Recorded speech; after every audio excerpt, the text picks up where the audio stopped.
سلام، حالتون چطوره؟ امیدوارم که حالتون همیشه خوب باشه. امروز با یک موضوع جذاب دیگه اومدم خدمتتون، اینکه مردان عاشق سکس هستن. بله، درست شنیدین عزیزای دلم، مردا عاشق سکس هستن و سکس رو خیلی دوست دارن. حالا میخوایم در موردش صحبت کنیم. زنان یک تصوراتی رو از مردان دارن و مردان رو متهم میکنن به این که به زن به عنوان یک موجودی که باهاش سکس داشته باشه نگاه میکنه.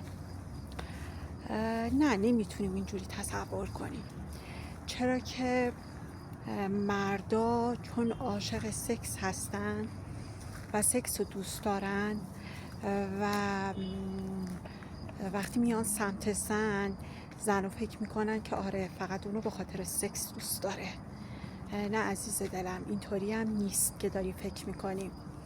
اونا به خاطر اینکه سکس براشون جذابیت داره و لذت بخشه اینجوری زندگی میکنن، اینجوری فکر میکنن.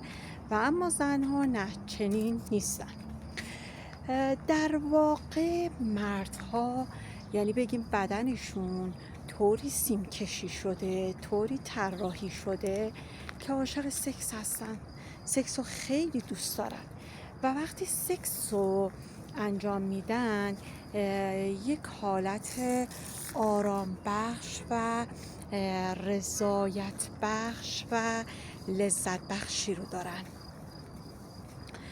و اینکه وقتی یک مردی با زنی سکسی رو انجام میده، از لحاظ عاطفی و روحی به اون زن وابسته میشه و یک جورایی بهش عادت میکنه و نسبت به اون شریک جنسیش یا همسرش. و باید بدونیم که خانوم هایم باید از این تصاویر زننده و چیزایی که در مورد مردان دارن که مردان خیلی آتش دارن پرهیز کنن، چرا که هست چنین چیزی که سکس رو دوست دارن ولی خب اونا رو فقط برای سکس نمیخوان. ولی خب یه چیزی رو هم خدمتتون عرض کنم، در طول تاریخ ما داشتیم مردایی که خیلی اهل سکس بودن، سکس رو خیلی دوست داشتن، ولی خب یه خانم داشتن و با یک زن زندگی کردن و کنارش بودن، چرا که یک جورایی به خود اون مرد بستگی داره. بعضی وقتا خانوم ها اون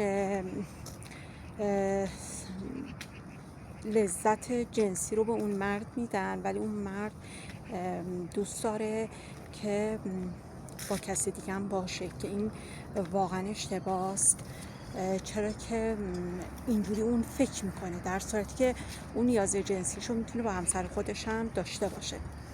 از دلم امیدوارم که ویدیو براتون جذاب و مفید باشه و برای دوستانتون هم شیر کنین، چرا که ممکنه سوال دوستانتون هم باشه.